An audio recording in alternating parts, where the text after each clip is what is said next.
Oke, assalamualaikum warahmatullahi wabarakatuh. Selamat pagi, selamat siang, selamat malam bagi teman-teman yang sedang menyaksikan video YouTube saya.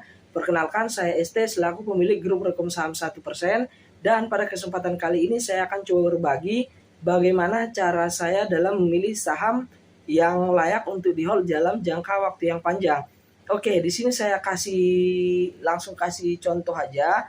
Yang saat ini saya lakukan saya hold dalam jangka waktu panjang itu adalah kode perusahaan dengan kode emiten KKGI, yaitu PT Resource Alam Indonesia Tbk.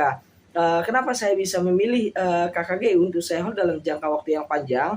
Karena ada beberapa pertimbangan yang perlu saya lakukan. Salah satunya itu adalah produktivitas dari perusahaan itu seperti apa, kemudian ketahanannya seperti apa, kemudian apakah setiap tahunnya dia melakukan pembagian dividen atau tidak. Nah, itu yang menjadi latar belakang saya dalam memilih saham yang potensial untuk di-hold dalam jangka waktu yang panjang. Oke, pertama kita gerak dari ROE dulu. Apa itu ROE? ROE adalah return on equity, di mana di sini saya mengukur produktivitas perusahaan tersebut. Berapa banyak laba yang dihasilkan dari ekuitas yang dia punya. Dan ROE yang dianggap bagus itu adalah di atas 10%. Di KKGI itu memiliki ROE 40%, sehingga ini akan menjadi salah satu kriteria yang masuk untuk dipertimbangkan hold dalam jangka waktu yang panjang. Kemudian yang kedua yang perlu saya pertimbangkan dulu adalah ketahanan perusahaan, dan saya melakukan pendekatannya ini di sini adalah KEDR, yaitu debt equity ratio. Jadi perbandingan antara utang dia terhadap ekuitasnya. Jangan sampai utangnya itu lebih besar daripada utangnya. Lebih besar sih boleh, tapi kalau untuk saat ini yang saya batasi itu adalah 120%. Artinya utangnya tidak boleh melebihi 120%. Dan bisa kita lihat kalau seandainya untuk KKGI dia itu memiliki DER sebesar 33%. Artinya masih masuk dalam kriteria saham pilihan saya. Kemudian yang keempat yang perlu saya perhatikan juga itu adalah EPS, yaitu earning per share. Earning per share di sini adalah laba yang dihasilkan dari per lembar sahamnya. Nah, di sini gunanya adalah kita nanti bisa memproyeksikan ke depannya ini apakah perusahaan akan membagikan dividen atau tidak. Kemudian kita juga bisa memprediksikan apakah nanti nilai dividennya itu akan lebih besar atau lebih kecil dengan melihat EPS-nya tersebut. Nah, kalau seandainya EPS-nya meningkat, berarti itu akan lebih baik. Berarti ada kemungkinan besar nilai atau poin dari dividennya itu nanti akan meningkat juga. Nah, bisa kita perhatikan untuk saham KKGI dari tahun 2020 sampai 2022 dia mengalami kenaikan EPS itu dari minus 21, kemudian 66, kemudian 122. Nah, secara 3 tahun berturut-turut EPS-nya selalu meningkat. Bahkan di kuartal 1 2023 EPS-nya itu sudah 42. Artinya angka 42 di sini itu merupakan EPS tertinggi per kuartalnya dari tahun 2020 sampai sekarang. Nah, berarti memiliki potensi di tahun 2023 nanti juga EPS-nya secara totalan akan meningkat. Nah, oke. Setelah kita EPS, kemudian kita akan berlanjut kepada pembagian dividennya. Bisa kita perhatikan untuk perusahaan dengan kode emiten KKGI, dia itu setiap tahun membagikan dividen. Di tahun 2018 dia membagikan dividen itu sebesar 2 perak. Kemudian di tahun 2020 dia membagikan dividen itu 3,8.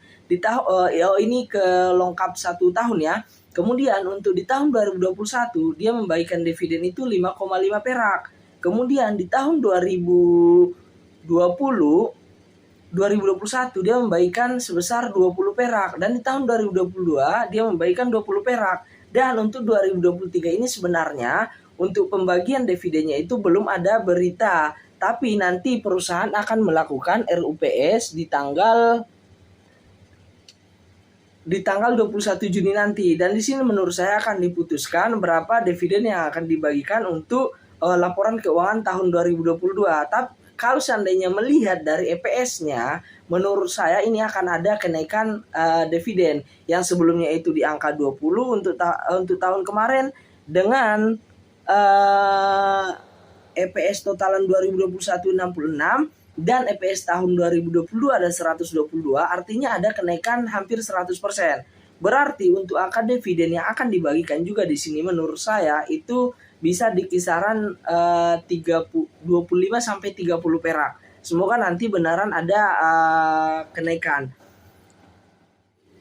Ya, semoga nanti benaran ada kenaikan terkait angka dividennya untuk tahun 2023. Oke, untuk analisa di saham ini sebenarnya kalau seandainya untuk yang di hold dalam jangka waktu panjang menurut saya nggak terlalu banyak yang dipertimbangkan lah. Cukup dari ROE, kemudian DER-nya, kemudian juga dari EPS-nya seperti apa. Menurut saya itu sudah cukup sederhana lah, nggak usah terlalu pusing. Dan juga sekarang sudah sangat banyak aplikasi yang bisa kalian pakai untuk melihat indikator tersebut. Salah satunya di sini aplikasi yang saya pakai itu adalah RTI Bisnis. Di sini bisa kelihatan semua dari fundamentalnya, kemudian earningnya, profitability-nya. Di sini bisa terlihat. Kemudian juga aplikasinya juga nggak berat lah. Dan kalau seandainya untuk bagaimana saya sampai menemukan KKGI, nah kalau itu ada screenernya, nggak saya bukan saya cari satu-satu dari